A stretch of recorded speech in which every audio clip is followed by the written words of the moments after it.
take anything for granted. And I've seen a number of books, either from within the industry or outside the industry, not do well. And so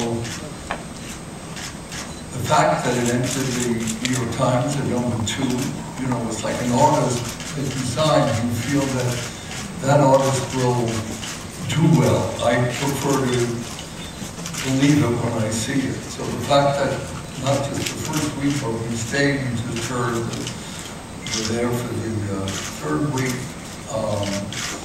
because it takes more than the industry. It takes more than those of you in the industry to penetrate that. And part of my goal with this book, I think, is to make all of the crowd that are part of the industry. Within the book, I do state that, you know, I grew up in Brooklyn. It was a melting pot. I had no money. My parents died when I was a teenager. And I used law as a way of rising above my station, if you will. I had $4,000. I was a freshman at NYU to get through college and ultimately Harvard Law. And as a lucky break, I got this offer to become a lawyer for Columbia Records.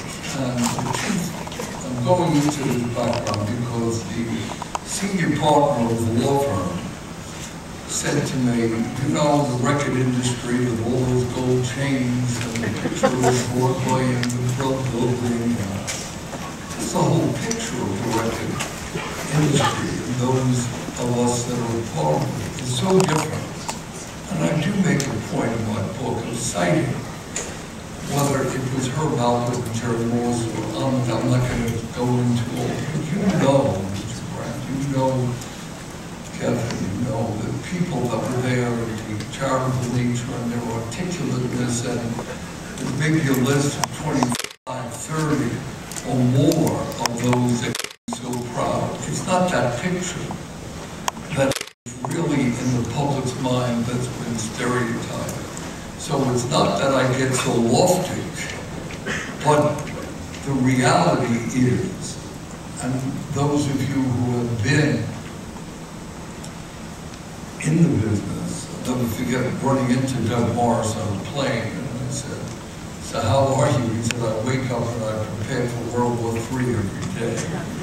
And I just think that apart from the stories, the anecdotes, the insight, somehow they've not picked up on all the anecdotes that are there about Aretha Franklin. What is the Queen Soul really like? What the struggles, and ultimately the great partnership that I ended up with the Barry Manilow.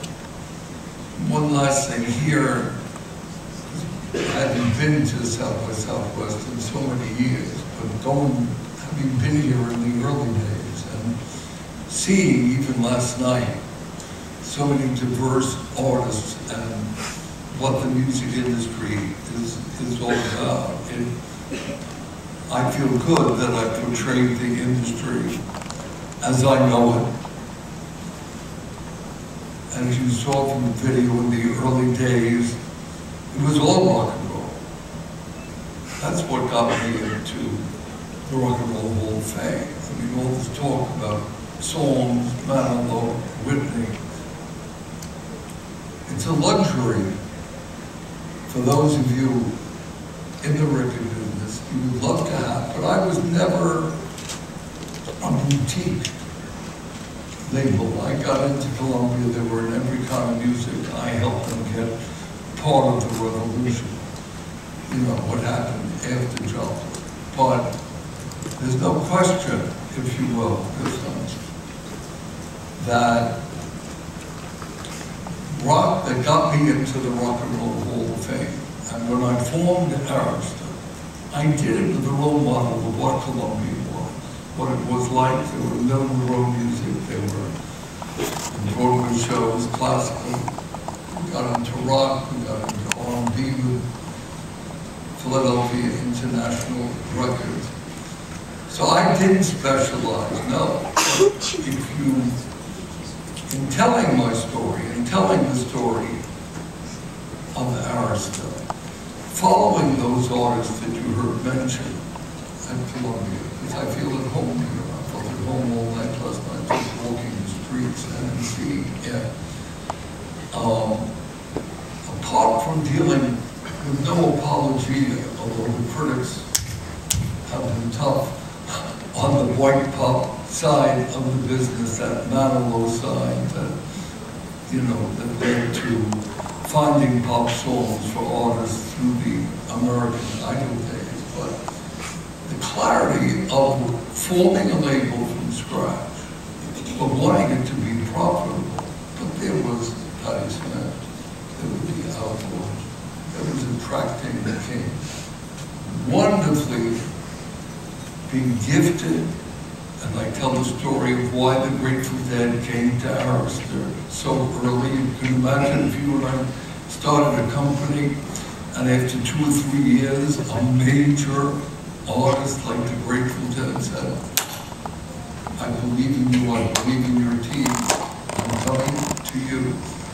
And we tried at Cutting Edge, C records, Stiff records, Ian Dury. We would have had Elvis Costello, but Jake Robinson was a split, so Elvis did not come. So there is that rock history until there were times where if you're running a profitable company and everybody's got families and want bonuses, you all diversify. Today it's accepted. I don't care where you go, if it's a rap company, if it was hip hop, if it was whatever it was, you diversify. If you can get artists out of X Factor, you get artists out of X Factor.